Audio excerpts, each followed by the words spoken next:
Oi, pessoal, tudo bem? Aqui é a Andrea do canal STJ nos Lençóis da Liberdade. Espero que seja tudo tranquilo com vocês. Vamos para mais um vídeo e hoje nós vamos analisar o boletim número 2 do Corpo Governante para esse ano de 2024, minha gente. Sim, esse novo boletim aí com polêmicas, novas luzes, meninas, as luzes não param de piscar, parece até Natal na organização, porque toda hora tá saindo nova luz esses tempos, né? Vamos analisar esta bagaça, vamos ver quais são essas novas luzes, enfim, mas antes da gente começar, já sabe, se inscreve no canal, deixa o like no vídeo, compartilha esse vídeo com outras pessoas para ajudar o canal, para ajudar outras pessoas também, mas enfim, só se você puder e quiser, vamos lá. Bem-vindos a mais um boletim. Você se lembra da nossa reunião anual de 2023? Lá foi bem destacado que Jeová é o misericordioso juiz de toda a terra. Foi emocionante aprender que pessoas que morreram no dilúvio dos dias de Noé, na destruição de Sodoma e Gomorra, e até alguns que talvez se arrependam durante a grande tribulação, podem se beneficiar da misericórdia de Jeová. Depois de ouvir essas coisas, você ficou meditando em como Jeová é misericordioso? Não! Esse boletim vai ter, como sempre, muita manipulação, né? Obviamente, das testemunhas de Jeová, porque veja bem, né? Eles fizeram uma coisa meio gradual nesse caso. Primeiro, eles lançaram na reunião especial esse negócio dizendo, né, essa nova luz aí de que não se sabe se as pessoas que morreram ali em Sodoma e Gomorra nos dias do dilúvio, blá blá blá, se elas vão ser salvas ou não. E interessante, né, que lá mais na frente nesse que eu dei uma assistida por cima antes, lá mais na frente ele vai falar alguma coisa sobre acrescentar nas escrituras, algo assim, se não me falha a memória, mas ele vai falar isso, eles estão fazendo justamente isso, eles estão acrescentando, porque assim, supostamente, né, Jeová já julgou essas pessoas, por isso que elas foram destruídas, né, mas agora eles querem dar essa de que eles são misericordiosos e inventar esse negócio. E isso vai justificar, né, as novas luzes que nós vamos ter aí adiante. Queria só avisar, inclusive, pessoal, que eu estou tomando uma tacinha aqui, né, de um vinhozinho, tá? Enquanto estou analisando esta bagaça, porque, gente, com a organização só bebendo, tá? Vamos continuar aqui. Em nosso estudo de baixo de oração, meditações e conversas, nós nos concentramos em como Jeová lidou com pessoas que cometeram pecados graves. Nesse boletim, vamos ver alguns exemplos bíblicos de como Jeová lidou com pessoas que pecaram. Depois, vamos falar de novas orientações sobre como lidar com pessoas que cometeram pecados graves na congregação. Quando Davi pecou, Jeová usou o profeta Natã para levar Davi ao arrependimento. E você lembra o que Jeová fez com a nação de Israel? Ele tentou ajudar a nação várias vezes, mesmo quando eles não queriam se arrepender. Em Ezequiel 33:11, Jeová apelou para a nação de Israel. Tão certo como eu vivo, não tenho prazer na morte de quem é mau, mas sim em que a pessoa má mude seu caminho e continue viva. Recuem, recuem dos seus maus caminhos. Afinal, por que vocês deveriam morrer, ó casa de Israel? O que isso nos ensina? Que embora Jeová não force ninguém a se arrepender dos seus pecados, ele tem demonstrado grande compaixão por humanos imperfeitos. Ele se esforçou muito para possibilitar o perdão de pecados, para ajudar os pecadores e para levá-los ao arrependimento, se possível. Nosso Deus é mesmo misericordioso e amoroso. Mas vai te destruir mesmo assim se você não fizer o que ele quiser, minha gente. Enfim, né? Tá dando esses exemplos aí para mostrar que Jeová quer que as pessoas se arrependam, né? Porque eles têm que, obviamente, usar uns textos da Bíblia aí para poder dar embasamento para as bobagens que eles vão dizer, né? Para as bobices que eles vão dizer aí. Mas enfim, né? As testemunhas de Jeová ficam aí assistindo esse negócio super hipnotizadas. Vamos continuar vendo o que é que ele vai dizer mais, né? E outra coisa, minha gente, olha aí o Mark Sanderson, super sensual com a barbinha dele, hein? Deixa a barbinha crescer, como diz, a barba é a maquiagem do homem. Eu achei que ele ficou legalzinho de barba. O corpo governante considerou com oração como poderíamos imitar melhor a misericórdia de Jeová ao lidar com aqueles que cometem pecados graves. Isso nos ajudou a ter um entendimento mais claro de 3 textos. Vamos ver o primeiro. 2 Timóteo, capítulo 2, versículos 24 e 25.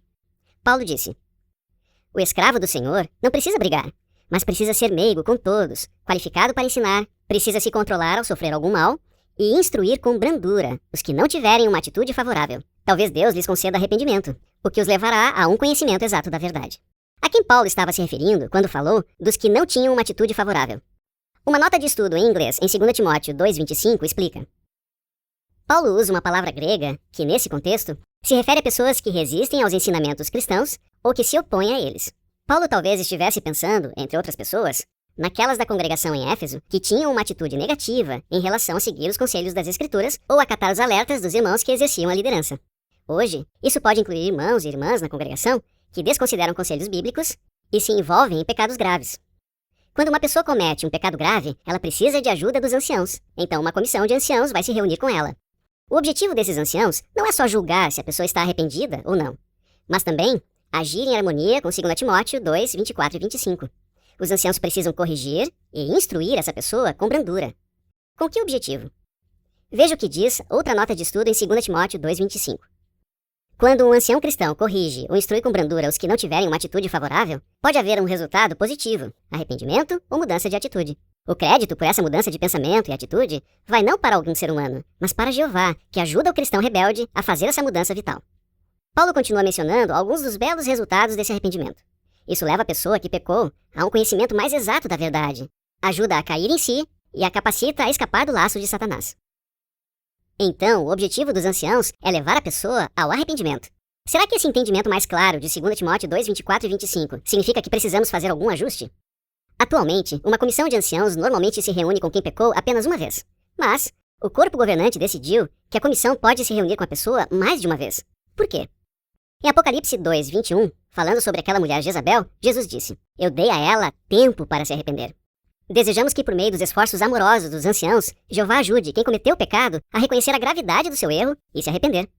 Se ele fizer isso, a comissão vai fazer visitas de pastoreio para ajudá-lo a escapar dos laços de Satanás e a continuar andando nos caminhos de Jeová. Então, estamos já vendo aí, né, as primeiras pontadas da questão da chantagem emocional, porque, obviamente, todas as opções vão desencadear em a pessoa retornar para a organização, a pessoa reconhecer que estava errada, etc, etc. Ele já está explicando isso aí com esse texto e essas notas. Eu não sei de onde foi que ele tirou essas notas, né? Vai saber, porque só botou aí nota no texto, né? Que ele menciona, é um dos 3 textos que eles vão usar para esse novo entendimento. Vamos continuar vendo aí. Desculpa, gente, eu sei que é horrível ter que escutar esse pessoal falando essas abobrinhas por mais de 1 minuto seguido, mas infelizmente, se eu vir, vocês vão ter que ver também. Não, brincadeira. É porque eu preciso que vocês vejam todo o raciocínio dele, né, quando ele está realmente explicando esse texto.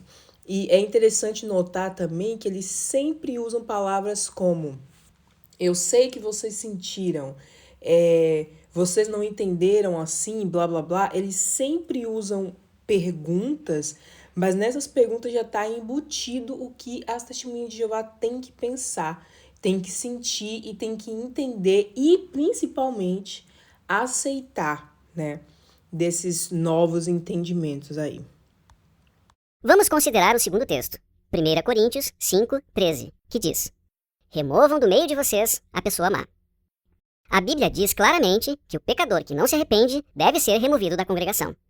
E, na verdade, essa é uma consequência que a própria pessoa escolheu. Por quê? Porque ela se recusou a corresponder às várias tentativas amorosas dos anciãos de levá-la ao arrependimento.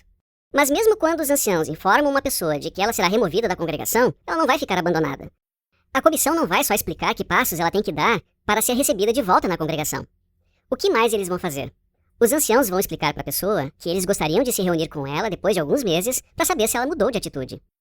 Se ela aceitar se reunir, os anciãos vão fazer um apelo amoroso para que ela se arrependa e volte para a congregação. E no caso de pessoas que foram desassociadas no passado, talvez muitos anos atrás, em alguns casos, elas talvez nem lembrem por que foram desassociadas. Elas podem ter parado de fazer o que é errado há muito tempo. O corpo governante decidiu que os anciãos devem visitar essas pessoas, orar com elas e fazer um apelo amoroso para que elas retornem à congregação. Se você, que está assistindo a esse boletim, está desassociado, por favor, aceite a ajuda dos anciãos para conseguir voltar para a congregação. Deus me defenderá. Seguindo a orientação da Bíblia, que está em 1 Coríntios 5,11, quando uma pessoa é removida da congregação, nós paramos de ter convivência com ela, nem sequer comemos com ela. Isso quer dizer que não participamos de atividades sociais com essas pessoas. Mas isso não quer dizer que um cristão não pode convidar alguém que foi desassociado para assistir a uma reunião. Atualmente, nós não cumprimentamos alguém que foi removido da congregação.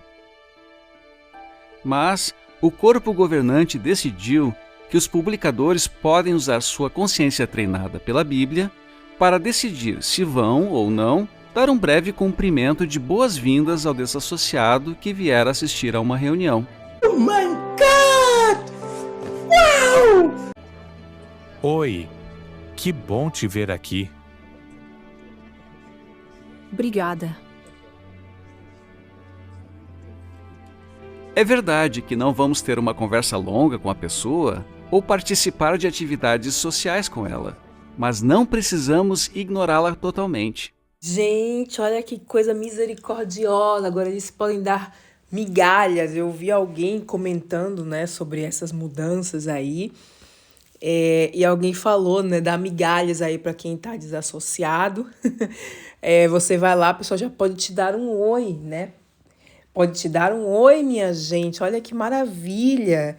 Sinceramente, né? Eu tô só observando essas mudanças cretinas que eles estão fazendo, porque é óbvio, né? Eles não vão fazer mudanças grandes como, sei lá, a questão do sangue, a questão de não precisar mais ter 2 testemunhas, né? Para uma acusação, por exemplo. Esse tipo de coisa que iria comprometer eles legalmente, né? Eles estão fazendo essas mudançazinhas aí minúsculas, né? Vamos dizer assim, pequenas, e dando umas migalhinhas aí para as TJs, né? Olha, agora pode usar barba, agora não precisa mais entregar relatório, né? Agora já pode dar oi pro desassociado, mas tem mais. Vamos continuar assistindo aqui essa bagaça, gente, porque eu fico pensando, né? Quando eles fazem essas coisas, só me faz pensar realmente o quão seita essa organização, na verdade, que eles têm que te liberar para fazer coisas pequenas desse jeito. Isso nos leva ao nosso terceiro texto, 2 João, do 9 ao 11. Lá diz: todo aquele que vai além dos ensinamentos do Cristo e não permanece neles, não tem Deus. Quem permanece nesses ensinamentos é quem tem tanto o Pai como o Filho. Se alguém vier a vocês e não trouxer esses ensinamentos, não o recebam na sua casa, nem o cumprimentem. Pois quem o cumprimenta, participa das suas obras más. Será que esse texto está nos dizendo para não cumprimentar qualquer pessoa que tenha sido removida da congregação? Examinando o contexto desses versículos, o corpo governante concluiu que o apóstolo João estava se referindo aos apóstatas e a outros que promovem ativamente conduta errada. O corpo governante, né, concluiu nessa reunião deles. Agora me diga, né, qual evidência eles têm, qual é a prova que eles têm de que a interpretação deles é a interpretação correta? Porque outras religiões podem utilizar esse texto aí para outras coisas, né? Eles não têm uma prova, uma evidência forte, concreta de que, olha, essa realmente é a interpretação desse texto aqui, né? E, obviamente, ele vai usar esse texto para falar de quem? Dos apóstatas, né? Porque eles estão realmente, eu não sei dizer se aterrorizados ou amedrontados com os apóstatas, porque cada dia, né, vem surgindo mais e mais pessoas denunciando as coisas que elas passaram dentro dessa seita. E também pessoas fazendo vídeos, né, mostrando todos os problemas que existem dentro dessa seita. Então, obviamente, eles sempre têm que dar uma palavra de cautela contra os apóstatas. Vamos continuar vendo aqui. Por isso, se um desassociado é conhecido por ser um apóstata ou alguém que promove ativamente um pecado grave, os anciãos não vão visitá-lo. E nenhum cristão deve cumprimentar essa pessoa ou convidá-la para assistir uma de nossas reuniões. Você está indignada também? Tô eliminada. Por quê? Não fiz o requisito, mas... Pois é, né, minha gente? Eu não fui incluída, não inclui os apóstolos aí, então os apóstolos não serão convidados para a reunião. O que eles não sabem é que essas testemunhas de Jeová aqui não me conhecem, tá? Inclusive vieram 2 aqui na minha porta essa semana, me ofereceu o convite para a comemoração da morte, né, de Jesus. Então, toma, chupa, corpo governante, tá? Eu ainda estou sendo contatada por eles, porque eles não sabem. Não, gente, brincadeiras à parte. Mas é isso, né? Eles querem realmente incutir esse medo nos apóstolos, porque eles sabem que, obviamente, eles podem, sei lá, plantar dúvida na cabeça das pessoas. Eles estão perdendo membros, então eles querem tirar as pessoas, evitar que as pessoas, né, que as TJs que ainda estão lá, tenham contato com essas pessoas que potencialmente podem fazer com que elas, né, descubram a verdade sobre a verdade. O corpo governante decidiu que as irmãs podem escolher usar calças ao participar na pregação e ao assistir às reuniões, assembleias e congressos. Se uma irmã decidir usar calças nessas ocasiões, elas não devem ser casuais, mas dignas, modestas e apropriadas. Quando uma irmã for fazer uma parte, ela deve usar saia ou vestido, se esse for o padrão no seu país. É claro que algumas irmãs podem escolher usar saia ou vestido, mesmo que não tenham nenhuma parte. Além disso, os irmãos podem decidir não usar gravata ou paletó ao participar na pregação e ao assistir às reuniões, assembleias e congressos. Se um irmão decidir não usar gravata ou paletó nessas ocasiões, ele deve se vestir de uma maneira apropriada, modesta e digna, não casual. Aê! Agora as irmãs podem usar calça para ir pro salão, minha gente! Uhul! Né, gente? Eu não sei nem o que dizer, só sentir. O mais interessante é que as testemunhas de Jeová vão encarar isso com certeza, né? Como mais uma provisão de Jeová. Já tem gente postando aí nos grupos TJs. Olha como o nosso Deus Jeová é flexível. Eu vi uma pessoa comentando e é verdade, uma coisa que eu tinha pensado já no outro boletim, né, o que eles anunciaram que podia usar barba e tal, que eles realmente, pessoal, eles falam essas coisas para as TJs, né, e ao invés disso, sabe, acender umas luzinhas na cabeça dele, né, não as novas luzes, mas uma luzinha de que alguma coisa não está muito bem, eles simplesmente acham, como eu falei, né, que isso é uma provisão de Jeová. Lembre-se que Jeová é o corpo governante. E o mais interessante disso tudo, né, quando eu estava crescendo, foi o que essa pessoa até botou no comentário dela, algo semelhante. Quando eu estava crescendo, não existia esse negócio dentro da organização de, Jeová é flexível. Agora, né, as pessoas do mundo já não encaram. Quando eles falaram lá do negócio da barba, né? Eles disseram, não, as pessoas do mundo já não encaram a barba como algo negativo e não sei o quê, não sei o quê, não sei o quê. E antes não era assim. Antes era a gente tem que ser diferente do mundo, a gente não tem que se adaptar ao mundo, porque o mundo é de Satanás. E agora eles vêm com esse discurso de que, né? Não, Jeová já tá mais flexível, agora as irmãs podem ir pro salão de calça, os irmãos não precisam mais usar terno, né? Bom para os irmãos mesmo nesse calor desgramado que faz por aí, né? Em várias regiões do Brasil. Não só no Brasil também, tá, gente? Porque até aqui no verão é um calor insuportável. Tipo, imagina, coitado do irmão que tiver que ir para uma assembleia, um congresso aqui durante o verão também, né? Mas que bom, então, eles já, né? Mas observe o que eles falaram aí, de acordo com a região, porque obviamente, né? Tem que ainda dignificar o nome de Jeová.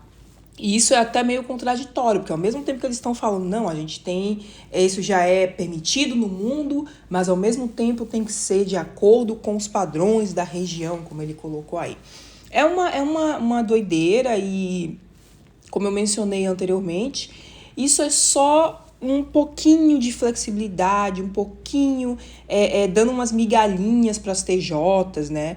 Eu quero ver se eles vão mudar a questão do sangue, entre outras coisas. E bom, né? Mesmo que eles mudem depois, isso também é interessante pensar. Você que é testemunho de Jeová que por acaso está vendo esse vídeo, qual a diferença da organização das Testemunhas de Jeová e outros grupos religiosos que também vão se adaptando aos tempos, gente. Isso não é só a Testemunha de Jeová que faz, tá?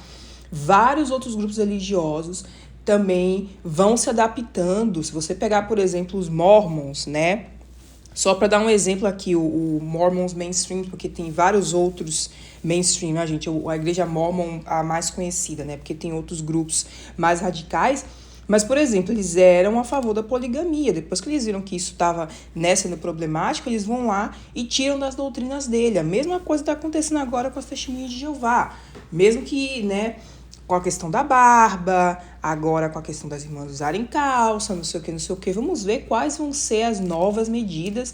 Mas eu acho que realmente isso cheira, né, a desespero, que muita gente realmente está saindo da organização e eles estão aí tentando parecer, né, gente, mais flexível que bailarina artística para enganar as Testemunhas de Jeová. Mas, enfim, minha gente, esse foi o broadcast, não, gente. Esse foi o boletim do corpo governante. O que é que vocês acharam? Vocês já ouviram algumas Testemunhas de Jeová falando sobre isso? Como sempre, né? Mais manipulação, gaslighting, toda a zorra que eles fazem aí com as Testemunhas de Jeová para deixá-las bem doutrinadinhas e seguindo aquilo que eles querem. Até o próximo vídeo. Um beijo para vocês e tchau, tchau!